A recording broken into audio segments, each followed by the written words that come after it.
আসসালামু আলাইকুম সবাইকে। আজকে আমরা ফার্মের বস্তা বিক্রি করে দিচ্ছি। তো অনেকগুলো বস্তা জমেছিল, দেখুন আমরা কিভাবে বস্তা বিক্রি করি। 3 ব্যাচের বস্তা একসাথে জমানো ছিল। তো আমরাও ভাবছিলাম যে বস্তাগুলো একসাথে বিক্রি করব, কারণ বস্তার দাম অনেক কম থাকে, একসাথে বিক্রি করলে অনেকগুলো টাকা পাওয়া যায়। তো আজকে আমরা তাই করলাম।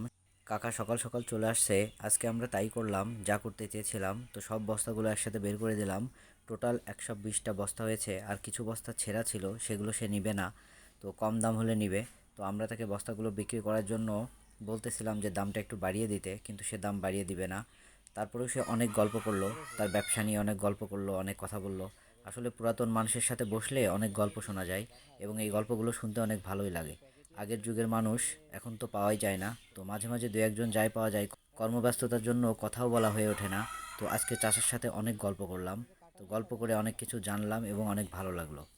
আসলে এক একজন এক এক ধরনের বিজনেস করে, বস্তা বিক্রি করেও যে অনেক টাকা ইনকাম করা যায়, আজকে এই চাচার কাছ থেকে সেগুলো শুনলাম। যাই হোক, সেগুলো আর ভিডিওর মধ্যে নাই বলি, কারণ কাকাই লজ্জা পাচ্ছিল। তবে ব্যবসায় শুধু লাভ আর লাভ, বিষয়টা এমন না। চাচা আজকে শিখিয়ে দিল যে ব্যবসায় কিভাবে লস হয়, সেই গল্পটাও কাকা আজকে করলো। তো বস্তাগুলো কাটা থাকলে হচ্ছে দাম কম, আর বস্তাগুলো যদি কাটা না থাকে তাহলে দাম বেশি। কাটা থাকলে ইঁদুর আর হচ্ছে ইঁদুর আছে সত্যি। ইঁদুর, আর এই যে আরেকটা আছে কাঠবিড়ালি। কাঠবিড়ালি শিশিও কাঠবিড়ালি, ইঁদুর। খুব খারাপ। হ্যাঁ, এই বস্তাগুলো আসলে খায় না বেশি, হ্যাঁ, কিন্তু কিন্তু কাটে। খালি ক্ষতি করে। ওদের কাজ হচ্ছে ক্ষতি করা।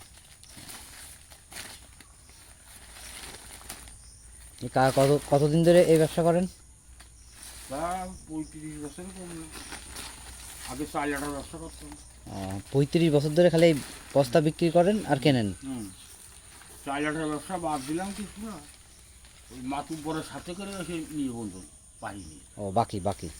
আবার টাকা চালি তাকে মান সম্মান থাকে না, লোকজন দেখো না টাকা চাও। মানে বাকি নেবে, কিন্তু টাকা চাইতে গেলে রাগারাগি। রাগারাগি মানে এই দেশি রাগারাগি নেবে।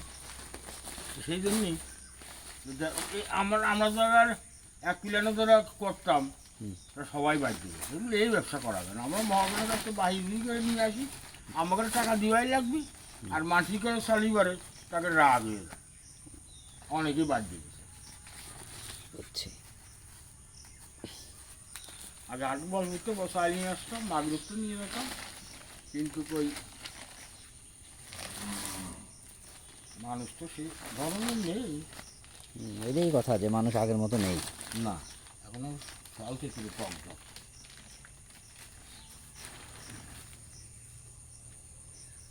তো এই হচ্ছে আমাদের বস্তার অবস্থা, এগুলো গোনা হয়ে গেছে।